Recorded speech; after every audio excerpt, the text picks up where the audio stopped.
December 15 తారీఖు నాడు అజమరి గ్రామంలో గ్రామ బ్యాంకు మిత్ర దగ్గరికి పోయి 15,000 ఇయ్యమని అడగగా లేదు నేను 10,000 ఇస్తాను. లేదయ్యా నాకు అర్జెంట్ ఉంది 15,000 ఇయ్యు అంటే, లేదు నువ్వు తిన్నాక రాపో 10,000 ఇస్తా, ఇప్పుడు 10,000 ఉన్నాయి 10,000 తీసుకపోవాలన్న కడితే 10,000 ఇస్తా, అవి 20,000 అవుతాయి కదా అని చెప్పేసి అంటే 20,000కి మేము డ్రా చేసినాం. ఏలు పెట్టిన 20,000కి 20,000 డ్రా అయినాయి. సిట్టి రాసి ఇచ్చిండు. ఆ సిట్టిని ఇచ్చిన 10,000 తీసుకొని ఇంటికి పోయినా తిన్నాక రాపో అని అంటే మళ్ళా తిని 11:30కు ఆ బ్యాంకు మిత్ర దగ్గరికి మళ్ళీ వచ్చి అడిగితే 10,000 ఇచ్చిండు. 10,000 ఇస్తే నేను ఊరికి వెళ్ళిపోయిన తర్వాత 4 రోజుల నాటికి వచ్చి అయ్యా మా ఈ పైసలు ఉన్నాయి కదా దియ్యు అని అంటే, ఏలు పెట్టంగానే నువ్వు ఏమన్నా డ్రా చేసుకున్నావు పైసలు అంటే, ఏడ డ్రా చేయలేదయ్యా నీ దగ్గరనే నేను ఊరికి పోయి నిన్నటి రాత్రి వచ్చిన, ఇంకా నేను ఎక్కడ పోలేదని చెప్పేసి అని బ్యాంకు మిత్రులతో అంటే, లేదు నువ్వు పైసలు ఏమో డ్రా చేసుకున్నావు, పైసలు లేవు ఇలా 3,000 ఉన్నాయి అని చెప్పేసి అంటే, కాదు అని చెప్పేసి మేము అడిగినాం. అంతే ఇద్దరం కలిసి వాగ్వాదానికి దిగితే బ్యాంకులోకి పోయి మినీ స్టేట్మెంట్ తీసుకురాప అంటే తీసుకొస్తా అని చెప్పేసి తీసుకొస్తే బ్యాంకు మిత్ర దగ్గరికి ఆడికి పోతే బ్యాంకులోకి పోతే మినీ స్టేట్మెంట్లో 15 తారీఖు నాడే 30,000 రూపాయలు డ్రా అయినాయి అన్నట్టుగా స్టేట్మెంట్ వచ్చింది. ఈయనను మళ్ళీ రిటర్న్ పోయి బ్యాంకుకి వెళ్ళి వచ్చి రిటర్న్ అడిగితే ఆయన ఏమంటుండు, నాకు తెలియదు నేను పైసలు ఇచ్చేసిన, నువ్వేమన్నా చేసుకోపా అని తెగేసి మాట్లాడుతుండు.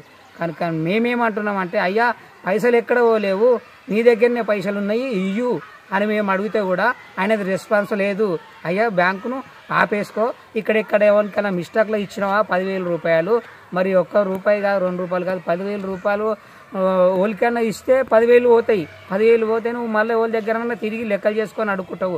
కానీ నువ్వు బ్యాంకులో తెచ్చిన పైసలు ఇక్కడ డాక్టర్ గ్రూపుల్లో కట్టిన పైసలను అన్నింటినీ కూడా లెక్క చేసుకో. 1 రోజు కాదు 2 రోజులు అయినా సరే 3 రోజులైనా మీకు టైం ఇస్తున్నాము, లెక్క చేసుకో, చూసుకో, పైసలు ఎక్కడ పోలేవు, నువ్వు ఎవరికి ఇయ్యలేవు, నాకు ఇయ్యలేవు పైసలు, అవి నీ దగ్గర ఉన్నాయని అడిగితే కూడా ఆయన రెస్పాన్స్ ఇవ్వడం లేదు.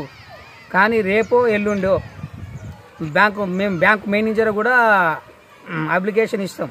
ఈయన ఈ రకంగా బ్యాంకుని మిత్ర దోపిడీ చేస్తే, బ్యాంకులో దోపిడీ కోట్లక మనం పైసలు ఉంటుంది, బ్యాంకులో ₹1 వృధా ఖర్చు కాదు. ఈయన దగ్గర బ్యాంకు మిత్ర పైసలు ఉన్న 50,000 1,00,000 2 లక్షల దగ్గరనే ఇంత వేలకు మనము లాస్ చేస్తే రైతులకు లాస్ అయినట్టే కదా.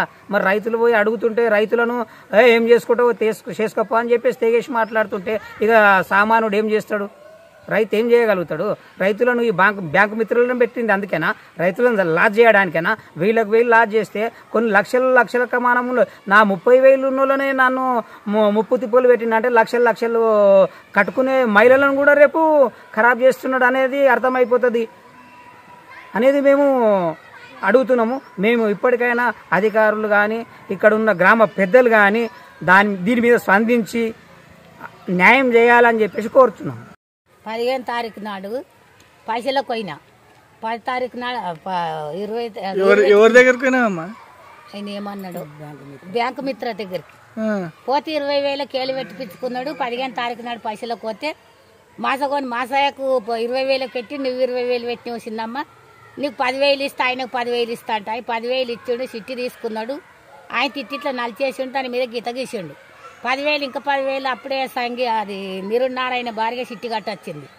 సంధ్య వస్తే ఇస్తావా బిడ్డ, మరి 10,000 కూడా మేము రేపు ఊరుకోతామన్నా అంటే, లేవు చిన్నమ్మ ఇస్తా కానీ అన్నాడు. ఇక నేను అట్లా రాసుకున్నాడేమో బుక్కులు అని వచ్చి తెల్లారే ఊరిపోయినాం. ఊరిపోయి మళ్ళీ నడమొక శుక్రవారం పోయింది. మళ్ళీ వచ్చిన శుక్రవారం మళ్ళీ పైసలకు పోతే మొత్తం 20,000 ఇచ్చిన. ముట్టిన 20,000 నాతో లేవంటున్నాడు. సిట్టి నలిచేసిండు. మరి ఇట్లా చేస్తే ఎట్లా ఏడాడ తెచ్చిన చిన్నమ్మ అంటే కూడా నేను జేబు దగ్గర 20,000 తెచ్చిన. ఒకనాడు 10 ఒకనాడు 10, బ్యాంకులో 50 తెచ్చిన అని చెప్పిన.